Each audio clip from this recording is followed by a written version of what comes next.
Seminário no ar, um estudo bíblico sobre o tema Sal da Terra e Luz do Mundo. Aula número 39, o lugar dos votos a Deus. Eu quero enfatizar hoje um aspecto de suma significação, é o lugar dos votos.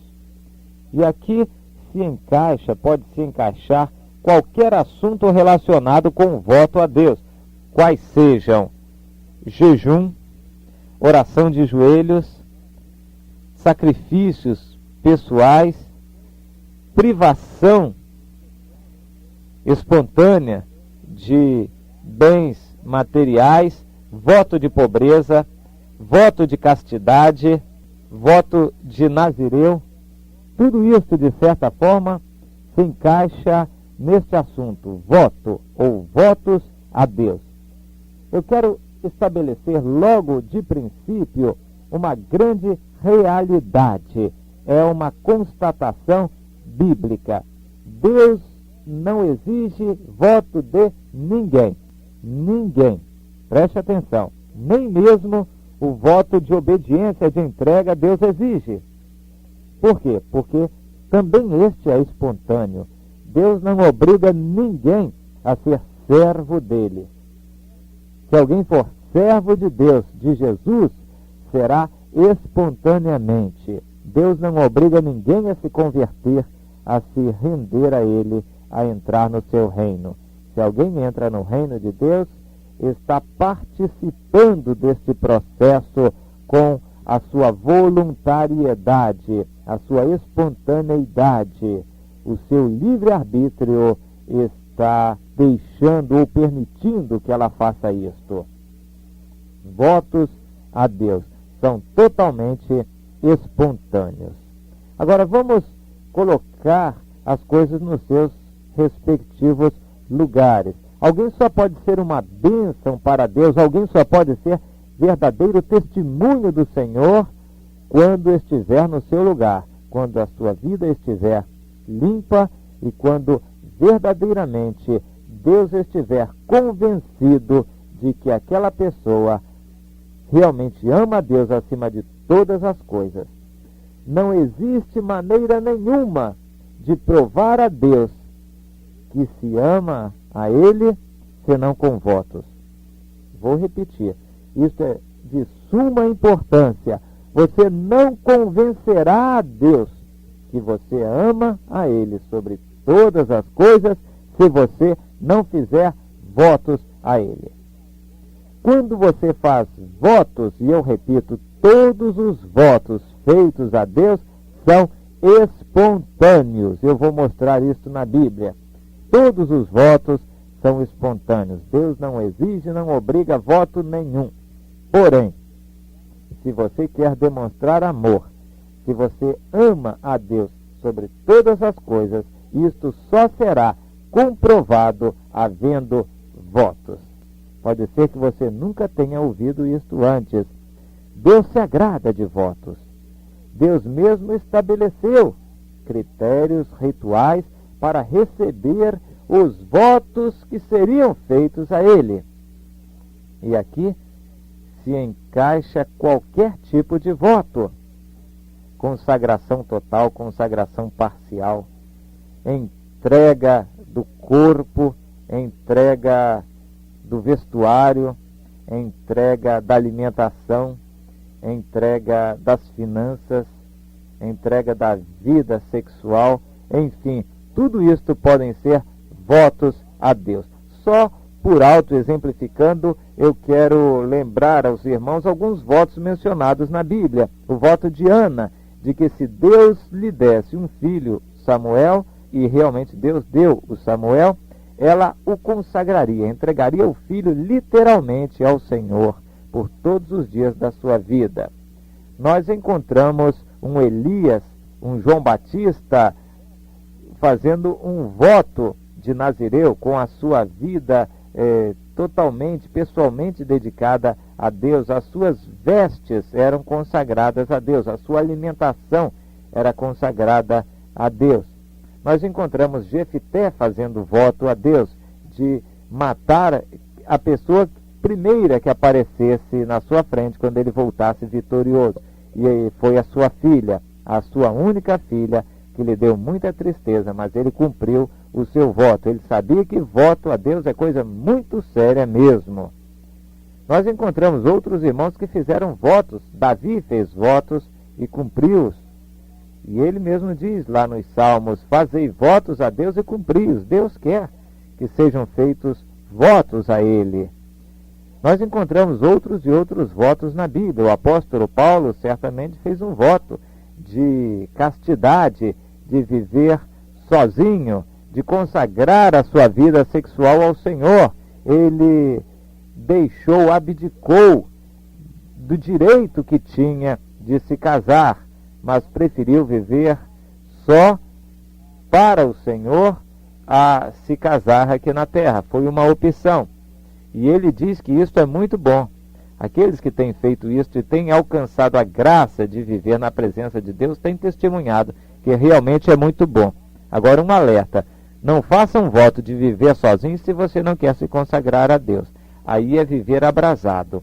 Se você faz um voto de não se casar e vê televisão, filmes, acompanha o mundo inteiro e lê revistas e jornais do mundo e vai recebendo toda a influência do mundo, gasta o seu tempo recebendo influências do mundo sobre a sua vida, vai ser pura perda de tempo. Mais cedo ou mais tarde você vai cair, vai viver abrasado até pecar.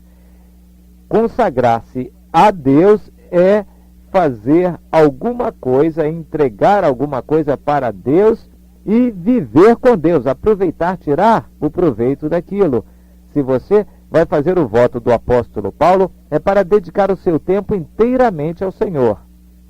Não é para ficar parado, porque senão a tentação vem e vai haver problemas sérios. Mas então eu citei alguns dos votos mencionados na Bíblia, dentre muitos outros que a Bíblia cita. Mas agora vamos falar um pouquinho sobre o próprio Deus estabelecendo as ofertas e os votos. Nós lemos nos capítulos 1, 2 e 3 de Levítico, Deus mesmo estabelecendo as características dos votos. O voto ou a oferta de holocausto, a oferta de manjares e a oferta de sacrifícios pacíficos. Os capítulos seguintes, 4, 5 e 6 de Levítico, são dedicados a caracterizar a oferta pelos pecados, vários tipos de pecados. Deus mesmo falando, presta atenção. Na cronologia, ou na sequência do livro de Levítico, nós entendemos que isso era do ponto de vista de Deus. Do ponto de vista do homem, os capítulos 4, 5 e 6 deveriam anteceder os capítulos 1, 2 e 3. Por quê? Porque o pecado vem antes. Se você não consertar a sua vida, se não confessar todos os seus pecados, se não tratar os seus pecados de uma maneira muito clara, você simplesmente não será aceito na presença de Deus. Isso é muito sério. Em pecado ninguém verá jamais ao Senhor, nem aqui, nem no porvir. Portanto, antes de tudo mais, conserte a sua vida na presença de Deus. E então, você entenderá o caminho de santificação, você entenderá a razão dos votos, você entenderá a doutrina espiritual, a doutrina bíblica, você entenderá a respeito de ofertas, entenderá a respeito de bens materiais, você entenderá a respeito de muitas coisas. Primeiro, entretanto, conserte a sua vida, acertando-se com Deus e recebendo o perdão de todos os pecados, confessando-os um por um. Você lê lá na Bíblia, quando as pessoas iam se batizar nas mãos de João Batista, eles confessavam todos os seus pecados um por um. Isso é necessário. Então, do ponto de vista do homem, o sacrifício pelo pecado vem antes. Mas do ponto de vista de Deus, Deus quer, Ele se agrada de ofertas, de votos, de holocaustos em primeiro lugar. O sacrifício pelo pecado é tão somente uma condicionante, é algo que se torna necessário por causa do pecado do homem.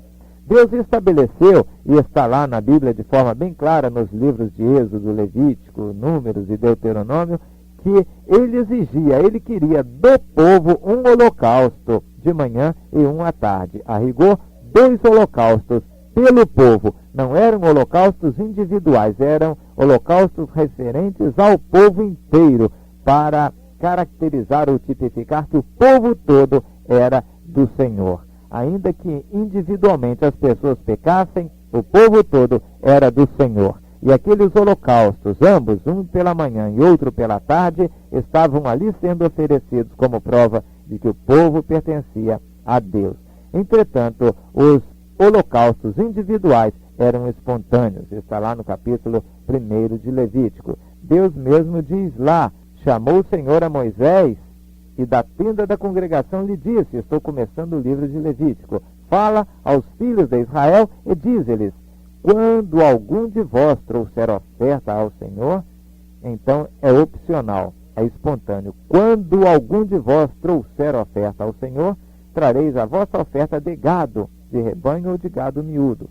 E se a sua oferta for holocausto de gado, trará macho sem defeito. Então, quando trouxer oferta, traga ao Senhor. E se for de holocausto, então, veja que tudo aqui é condicional, é espontâneo. Deus aceita, mas tem que ser uma oferta individualizada, cada um dando a sua oferta para Deus.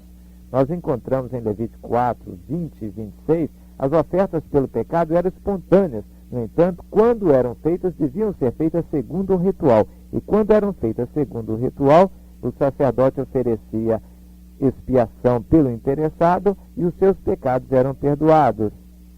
O sacerdote fará expiação por ele no tocante ao seu pecado e este lhe será perdoado. Então é bem clara a palavra de Deus. O sacerdote faz a expiação e o pecado é perdoado. E a consagração, a entrega, que é o voto, sacrifício de holocausto. Está lá, no início nós já lemos do livro de Levítico, Deus dizendo, se trouxer oferta, traga macho sem defeito. E a partir daí faz o quê? Bem, o interessado, o proprietário do animal, coloca as mãos sobre a cabeça do animal, do holocausto, para que seja aceito. Isso aqui é importante. Para que houvesse aceitação da parte de Deus, era necessário que houvesse imposição de mãos. Em outras palavras, eu não poderia oferecer holocausto por você. Ninguém poderia oferecer em lugar de outrem. Cada um, pessoal, individualmente, tinha que ir lá e impor as suas mãos sobre o animal. Isto significava identificação. Imposição de mãos significa identificação. Identificação. Era assim que se fazia.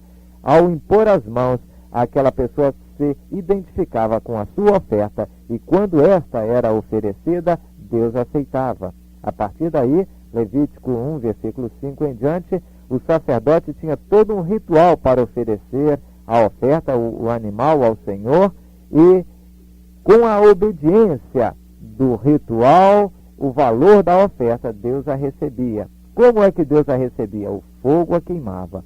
Fogo significa juízo, como está lá em 1 Reis 1, 9, 10, Elias, dizendo, se sou o homem de Deus, que desça fogo do céu e consuma a ti, capitão, com os teus 50 homens.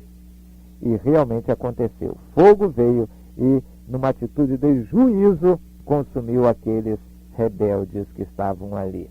Fogo significa também santidade, a santidade do Senhor, como está lá em Êxodo 3:2, a sarça ardia, queimava, porém não se consumia. Fogo significa juízo, queimando o pecado, ou santidade, recebendo o holocausto. De qualquer forma, o holocausto deveria ser oferecido a Deus, segundo o ritual prescrito por Deus e queimado no fogo, e o sacerdote é quem deveria fazer aquilo tudo. Dessa forma, tudo como Deus havia ordenado, Deus receberia e se agradaria daquela oferta, daquele voto. Faça você também votos a Deus. Amém.